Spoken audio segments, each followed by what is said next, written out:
Hello and welcome viewers, আমি mini.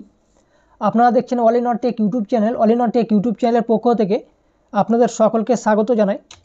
তো viewers, আজকে আমরা দেখাবো যে নতুন বার্থ সার্টিফিকেট আপনি কীভাবে ডাউনলোড করবেন এবং ডেথ সার্টিফিকেট কীভাবে ডাউনলোড করবেন, এবং যে সমস্ত সার্টিফিকেটগুলো ডাউনলোড করার পরে অনেক সময় কী হয় যে সার্টিফিকেটটি ডিজিটাল সিগনেচার থাকে, সেটি কিন্তু জিজ্ঞাসা চিহ্ন থেকেই যায়। তো অনেক ক্ষেত্রে কিন্তু অনেকেই কিন্তু এটি ভেরিফাই করতে পারেন না বা এই সিগনেচারটি ভ্যালিড করতে পারেন না। তো কীভাবে সেই সিগনেচারটি ভ্যালিড করবেন এবং সার্টিফিকেটটি ডাউনলোড করার পরে কীভাবে সিগনেচারটি ভ্যালিড করবেন, টোটাল প্রসেস কিন্তু আমরা এই ভিডিওর মাধ্যমে দেখাবো। তো ভিডিওটি স্কিপ না করে পুরোপুরি দেখার অনুরোধ রইল। আর আমাদের এই চ্যানেলে যদি নতুন হয়ে থাকেন তাহলে চ্যানেলটি কিন্তু অবশ্যই সাবস্ক্রাইব করে নিন, এবং যারা সাবস্ক্রাইব করে রেখেছেন তাদেরকে কিন্তু অসংখ্য ধন্যবাদ। তো চলো বন্ধুরা, আমরা প্রথমে কিন্তু ভিডিওটি শুরু করি। তো ভিউয়ার্স, প্রথমে কিন্তু আমরা একটি ব্রাউজার ওপেন করে নেব।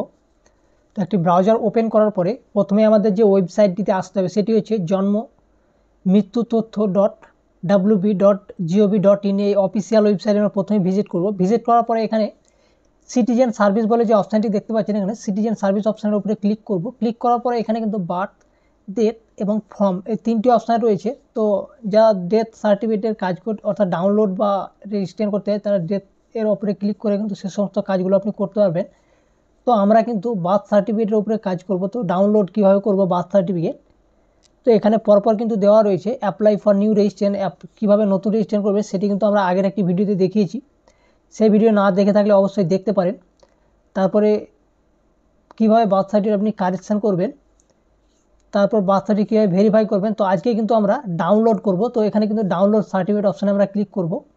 ডাউনলোড সার্টিফিকেট অপশানে ক্লিক করার পরে এখানে কিন্তু আপনাকে প্রথমে কিন্তু এন্টার অ্যাকনোলেজমেন্ট এবং সার্টিফিকেট নাম্বার, তো অ্যাকনোলেজমেন্ট নাম্বার অথবা সার্টিফিকেট নাম্বার এখানে আপনি দিয়ে দেবেন। তো মোবাইলে দেখবেন অবশ্যই আপনার একটি ওটিপি আসবে, একটি মেসেজ আসবে অ্যাকনোলেজমেন্ট নাম্বার।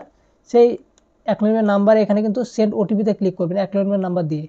দেওয়ার পরে কিন্তু আপনার মোবাইলে ওটিপি যাবে, 6 ডিজিটের একটি ওটিপি। সেই ওটিপি এখানে দিয়ে দেবেন। দেওয়ার পরে যে সাবমিট বাটন রয়েছে সেখানে কিন্তু ক্লিক করবেন। তো আমার মোবাইলে যেহেতু ওটিপি রিসিভ হয়ে গেছে, ওটিপি যদি রিসিভ না হয় তো রিসেন্ট ওটিপিতে ক্লিক করে আবার ওটিপি আপনি রিসিভ করতে পারেন।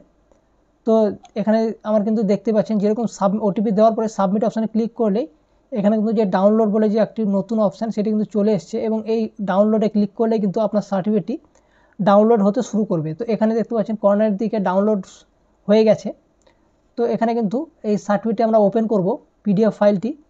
তো এখানে দেখতে পাচ্ছেন এই ডাউনলোড এই অপশানে ক্লিক করে কিন্তু পিডিএফ ফাইলটি আমরা ওপেন করে নিয়েছি, এবং এখানে দেখতে পাচ্ছেন সার্টিফিকেটটি কিন্তু আমার শো করছে। এবং এই সার্টিফিকেটটি আপনি প্রিন্ট করে নেবেন ভালো কোনো পেপার দিয়ে, এবং এখানে কিন্তু আপনার এই সার্টিফিকেটটি প্রিন্ট করার আগে কিন্তু আপনাকে সিগনেচারটি দেখে নিতে হবে যে আপনার সিগনেচারটি ভ্যালিড রয়েছে কি না, এবং এই কিউআর কোড স্ক্যান করে আপনার অনেক তথ্য পেয়ে যাবেন। তো এই সিগনেচারটি ভ্যালিড কীভাবে করবেন, যদি ভ্যালিড না থাকে, জিজ্ঞাসা চিহ্ন থাকলে এটি কিন্তু অবশ্যই আপনাকে টিক চিহ্ন নিয়ে আসতে হবে, গ্রিন। তো এখানে কিন্তু আপনাকে প্রথমে কিন্তু যে শো সার্টিফিকেট অপশানটি এখানে দেখতে পাচ্ছেন ভ্যালিড করার জন্য এখানে ক্লিক করবেন। ক্লিক করার পরে ট্রাস্ট যে অপশানটি রয়েছে এই ট্রাস্ট অপশানে ক্লিক করবেন, এবং অ্যাড টু ট্রাস্টেড আইডেন্টিফায়ার এখানে যে অপশান রয়েছে এখানে ক্লিক করবেন। ক্লিক করে আপনি আবার ওকেতে ক্লিক করতে হবে। ক্লিক করে সার্টিফিকেট ডিটেলস, তো নিচের দিকে এখানে দেখতে পাচ্ছেন সার্টিফাইড ডকুমেন্টস, তো এই সার্টিফাইড ডকুমেন্টস উপরে ক্লিক করবেন, এবং এগুলো কিন্তু সবে কিন্তু টিকমার্ক দিয়ে দেবেন। দেওয়ার পরে কিন্তু যে ওকে রয়েছে বাটন সেখানে ক্লিক করবেন, এবং এখানে ডাইনামিক কন্টেন্ট এবং এনবেড হাই প্রিভিলেজ জাভাস্ক্রিপ্টিভ সব এগুলো কিন্তু আপনাকে ওকে করতে হবে। ওকে করার পরে এখানে দেখতে পাচ্ছেন এগুলো কেটে দেবেন। দেওয়ার পর কিন্তু ভ্যালিডেট করলে কিন্তু এখানে দেখতে পাচ্ছেন সিগনেচারটি কিন্তু ভ্যালিড হয়ে গেছে। তো ভিডিওটি কিন্তু আপনি পজ করে আপনি দেখতে পারেন স্টেপ বাই স্টেপ আমরা কীভাবে সিগনেচারটি ভ্যালিডেট করেছি। তো সেম প্রসেস ফলো করে কিন্তু আপনি আপনার যে কোনো সার্টিফিকেটের ক্ষেত্রে কিন্তু সেম প্রসেসে কিন্তু যদি জিজ্ঞাসা চিহ্ন থাকে তাহলে কিন্তু সেটি কিন্তু কীভাবে রাইট চিহ্ন নিয়ে আসবেন সেম প্রসেসে অনেক ক্ষেত্রে কিন্তু, এবং এটি করতে গেলে কিন্তু আপনার নেটের অবশ্যই কানেকশান থাকতে হবে। তো সেম প্রসেস ফলো করে কিন্তু আপনি আপনার এই সার্টিফিকেটগুলো ডাউনলোড করার পরে এই যে সিগনেচারটি রয়েছে সেটি কিন্তু আপনি ভ্যালিড করতে পারবেন সেম প্রসেস ফলো করেই।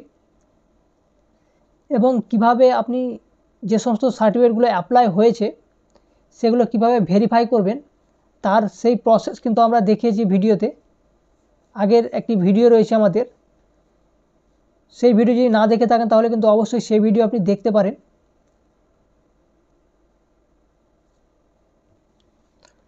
এবং সেম প্রসেসেও কিন্তু আপনি আপনার যে ডেথ সার্টিফিকেটগুলো রয়েছে সেই সমস্ত ডেথ সার্টিফিকেটগুলোও কিন্তু আপনি ডাউনলোড করতে পারেন সেম প্রসেস ফলো করে।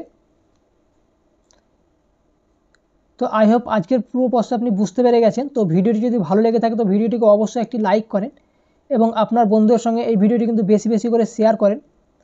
আর আমাদের এই চ্যানেলটিকে যদি এখনও পর্যন্ত সাবস্ক্রাইব করে না থাকেন তাহলে কিন্তু অবশ্যই সাবস্ক্রাইব করে নিন এবং অল নোটিফিকেশানটি কিন্তু অন করে নিন। তো চলুন বন্ধুরা, দেখা হচ্ছে পরের একটি ভিডিওতে। ততক্ষণের জন্য জয় হিন্দ, বন্দে মাতরম।